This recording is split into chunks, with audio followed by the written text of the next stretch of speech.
take your seats.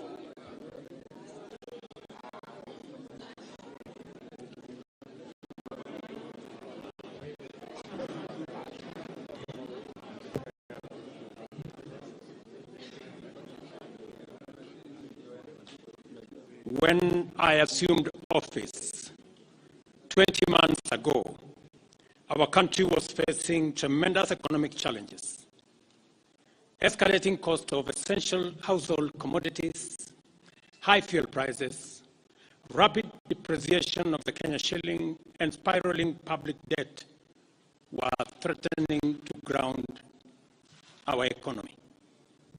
My administration has worked hard and consistently so that today, the prices of essential commodities like unga have dropped from 240 shillings for a 2-kilogram packet to Kenya shillings 100, majorly attributed to our fertilizer subsidy program, the resilience of our farmers, and good rains that were given to us by God. During that period, we reduced the price of fertilizer also from 7,500 to 2,500. Petrol prices have come down from a high of 217 to now 187 a litre. The shilling has strengthened against the dollar from a high of 165 to now 127, 128. We have made significant progress in pulling the nation back from the brink of debt distress. Our debt situation is better managed, and our budget now has space for investment and in programs aimed at easing the hardship on vulnerable people and creating opportunities for our young people. Our GDP grew by 5.6% last year, ranking Kenya among the 27 fastest growing economies in the world. Our inflation figures have fallen from a high of 9 and 8 in May last year to 5% in April this year. It is instructive for the nation to know that for every 100 shillings we collect, we spend 61 shillings in debt service. We have paid Kenya's Eurobond debt that was borrowed in 2014 of $2 billion that has been hanging around our neck. We paid the last installment of $500 million last week.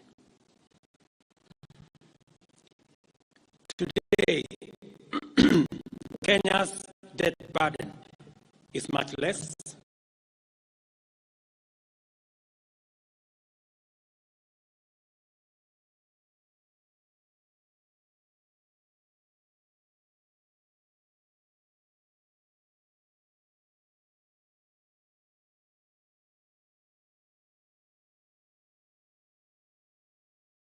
Evident that members of the public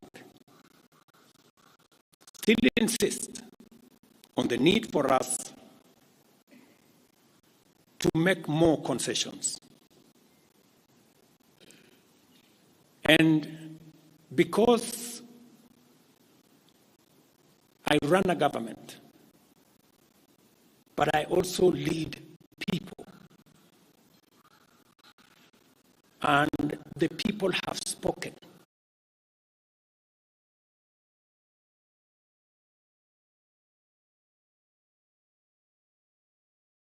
Affirmatively for the Finance Bill 2024, as amended on the floor of the House, to incorporate the views generated through public participation.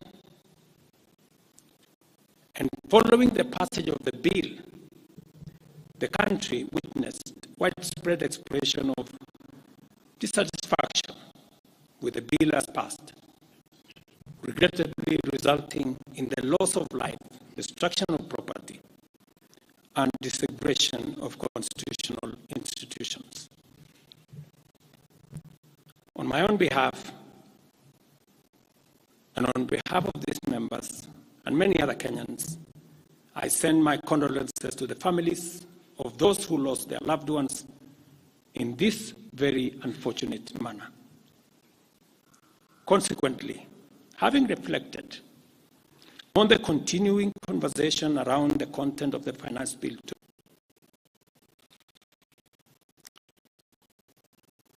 and listening keenly to the people of Kenya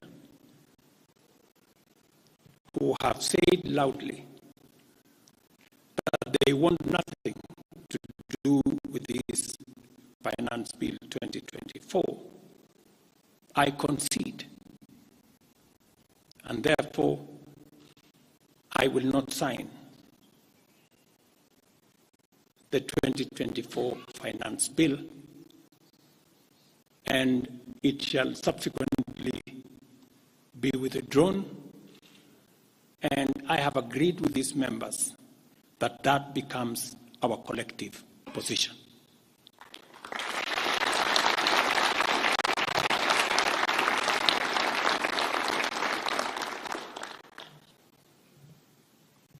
Accordingly, there is need for us as a nation to pick up from here and go into the future. And I am therefore proposing that because we have gotten rid of the Finance Bill 2024, it is necessary for us to have a conversation as a nation going forward. How do we manage the affairs of the country together? How do we manage our debt situation together? How do we work on the budget with the deficits that now exist together? And as I committed last Sunday, I will be proposing an engagement with the young people of our nation, our sons and daughters, for us to listen to them. As I said on Sunday, listen to their views, listen to their proposals, their ideas, their concerns, and what they think we should do better as we go forward. I am also recommending a multi-sectoral, bipartisan, multi-stakeholder engagement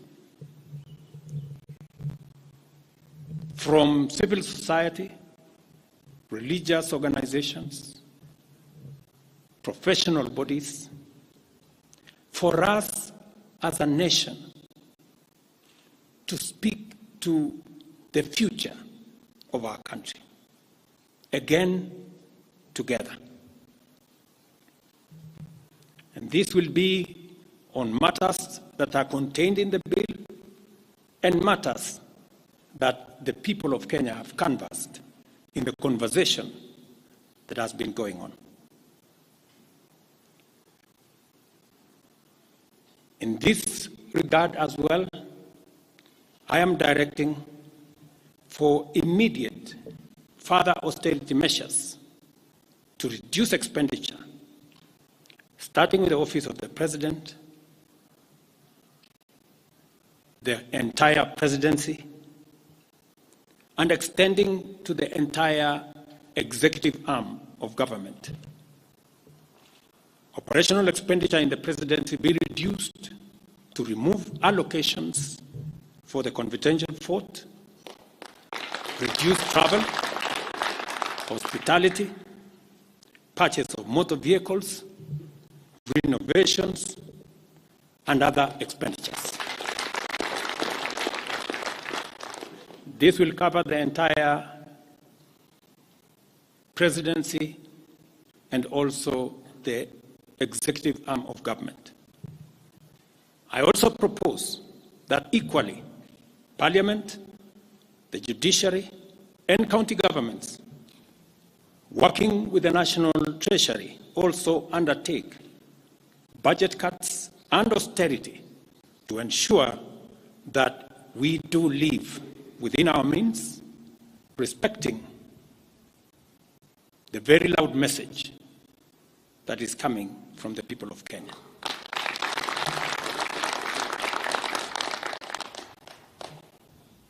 And let me confirm that I have discussed with many stakeholders. I will be meeting some of them shortly after this meeting on charting a way forward that makes sure that we carry the whole nation in this very important journey as we go into the future as a country. Let me also confirm that as we deal with austerity, the loud message on dealing firmly, decisively, and expeditiously with corruption is a matter that we have discussed and we have agreed that it will take the front burner as we go into the future.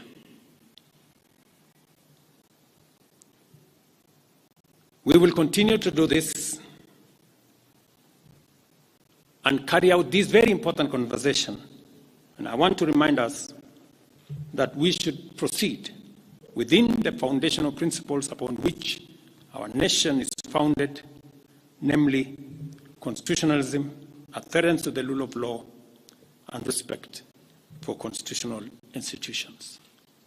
We must continue to operate within the parameters of the law.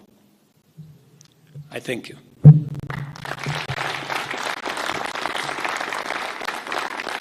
I will take a few questions, 3 questions to be specific. Thank you, Your Excellency. And the first question will start with Elizabeth Mutuku from TV47. Good evening. My question is on young leaders from the Gen Z generation who were abducted yesterday and the day before yesterday. What happens to that? Second, there were young people who were killed during the demonstrations. What do you speak of that as the head of state? Thirdly, how do we move forward on the budget cuts, especially now that you've said that we're going to have austerity measures, yes, but how then do we secure development? Thank you very much. Please. No, it's okay.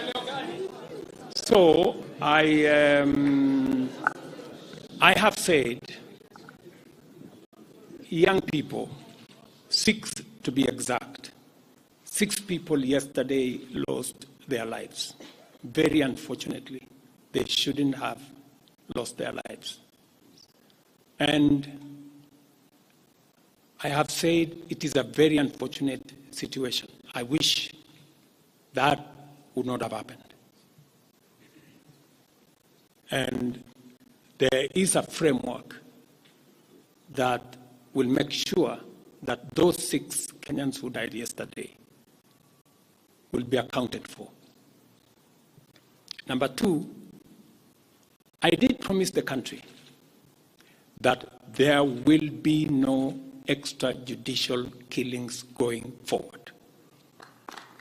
And ever since I came into office, there is not one incident of extrajudicial killing. What you said about abduction are statements that were attributed to some of our civil society groups, but all the people they mentioned have since been found in police custody, and those that were already processed were already released. On the matter of development that you have said, minus the finance bill, it means that some of the development programs amounting to 200 billion shillings, we will have to cut down, to delay them. They will have to wait, some of them, for next year. We will try it again. We will try next year to find some money. Some of them we will have to cancel, because that's the nature of things. And it is because the people of Kenya have spoken loudly that they want a leaner budget for us as a country.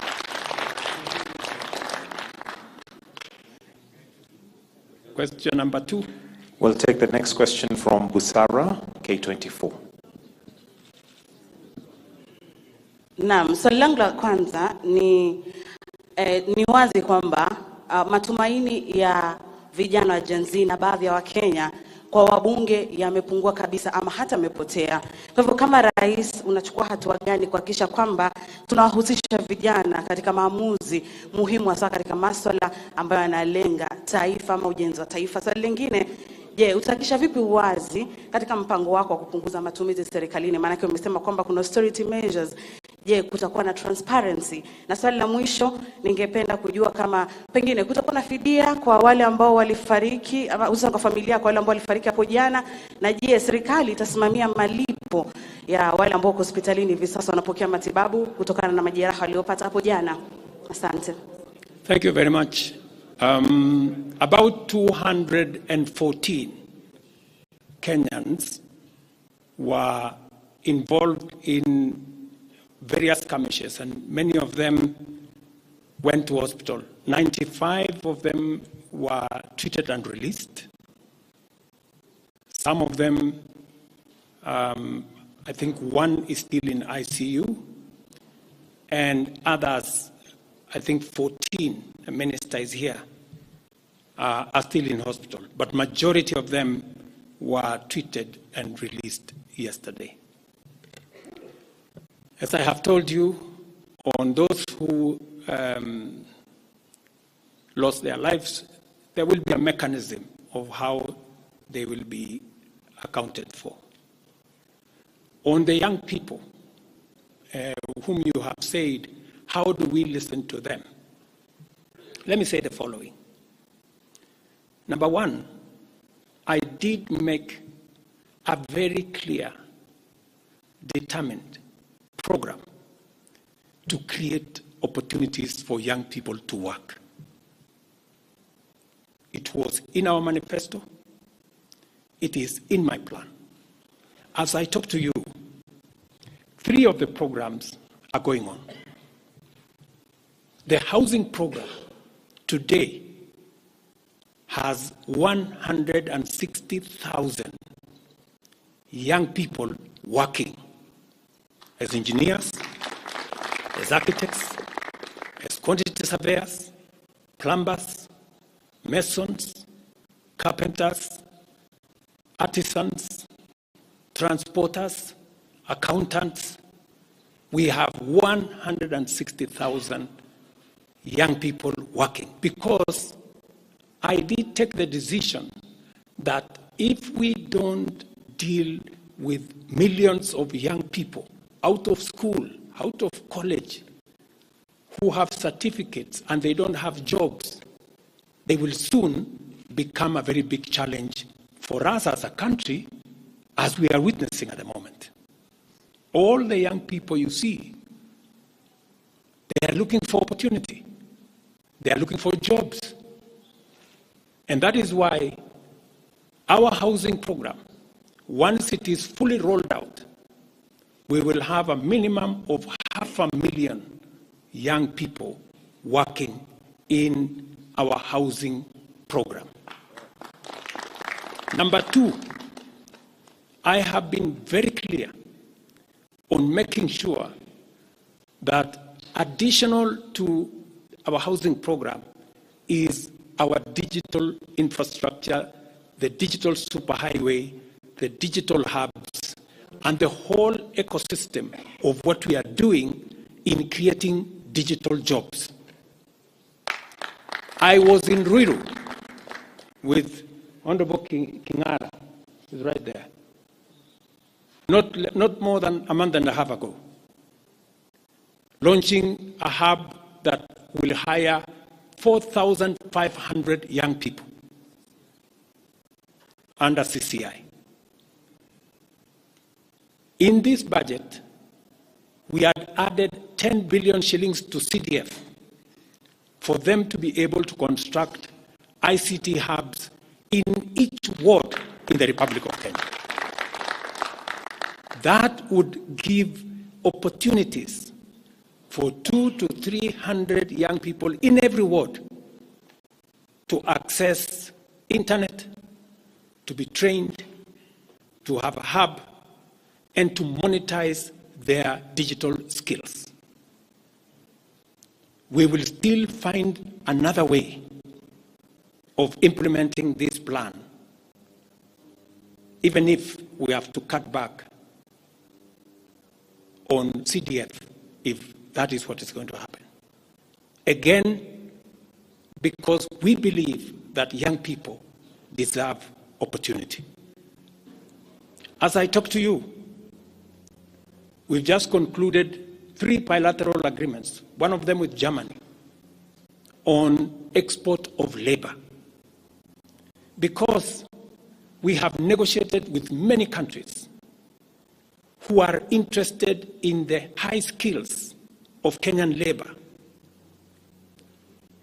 And we have an ecosystem, we now have a plan on how we are going to make sure that the young people in Kenya get opportunities to work either in Kenya or outside Kenya. In fact, just last week, I saw on the headlines of one of the dailies, there was a gentleman from my village. He was put on the headline. And he said he operated from where I used to operate selling chicken. That's why they put him in the headline. And his complaint was, you see, the president has not done well because in this village, many people are going to look for jobs outside Kenya. That gentleman did not know that those people in our village that have gone to Saudi Arabia or UAE, I am the one who supported the program for them to go as part of the export of labor. So he thought that those people were going away because there were no jobs in Kenya. But it is part of this plan I have kept on talking about, because I think it was called Misoi or somebody. If you go and check the headline, I think of last week, Thursday or Friday, he was there. He didn't know, the good young man, that I think we have almost 500 or 400 and something people around that village that have actually gotten jobs outside Kenya. And they are changing that village. And that is actually an admission by that gentleman that our plan on export of labor is working. And number two, that when we committed ourselves to making sure that we create opportunities for young people to work, we meant it. So we have a program on housing, we have a program on digital jobs, we have a program on export of labor, we have a program on the whole manufacturing sector. Let me give you another example. Now I'm talking this as a leader. We deliberately, last year, said we cannot continue to import products that we can manufacture in Kenya. One of them was clinker, cement, furniture, steel. What has happened the last 1 year? Very many, in fact 5 to be specific, companies have sought licenses in Kenya to do clinker, to do cement. And last year, because of what we did, we reduced the import of clinker by 95%. We saved foreign exchange, we created jobs locally. I was in West Pokot with my Minister for Industrialization. I'm sure the members of West Pokot, they are here. They were there with me in West Pokot, opening a clinker factory that now hires 2,500 young Kenyans, with another almost 2,000 as drivers, support staff, a big market now in West Pokot. Expanding manufacturing in Kenya is the right thing. And it is the reason why some of our policy interventions on matters like imported stuff that are being manufactured in Kenya. For example, we have said substandard, low quality imported sanitary pads from China and other places. How can they come into Kenya when we have 10 companies in Kenya hiring Kenyan young people? How can they come and compete here? All the products that we are manufacturing locally, we must protect our local industries so that they create jobs locally, so that they create opportunities locally. In this finance bill, you will also see that we have imposed duty on potatoes from Europe. Surely, how can we continue importing potatoes from Europe? And we have farmers right here in Kirinyaga. We have farmers right here in Nyandarua, in Molo, in Timau. How can we justify? How can anybody take offense that we have imposed duty on imported potatoes? We have put duty on imported eggs, on imported onions, because we must protect our local farmers. Every country does that. Every country does that. I was negotiating with the Prime Minister of India because they are imposing duty on our avocados. I was in Korea negotiating with the government of Korea because they are imposing duty on our tea, on our coffee, and on our macadamia, including our avocados. Every country does that to protect their market, unless there is a mutual agreement. So these are amongst the things we are doing to make sure that we grow our local manufacturing, create local jobs, create local wealth. That is how we are going to move forward as a country. We cannot continue to be a supermarket for other people's factories. It is important that we also produce our own products. Our young people can produce products in Kenya which are of high quality, which are of international standard, and we can do that. So I just wanted to clarify this point because it is addressing the young people of our country. And I am looking forward to a conversation with my sons and daughters, the young people of this nation, to explain to them the opportunities that they have, and I want to listen to them. What additionally do they want me to do? What can we do better? And how can we move the country forward together? Thank you very much. Thank you, Your Excellency. That marks the end of the question session. Thank you very much, Your Excellency.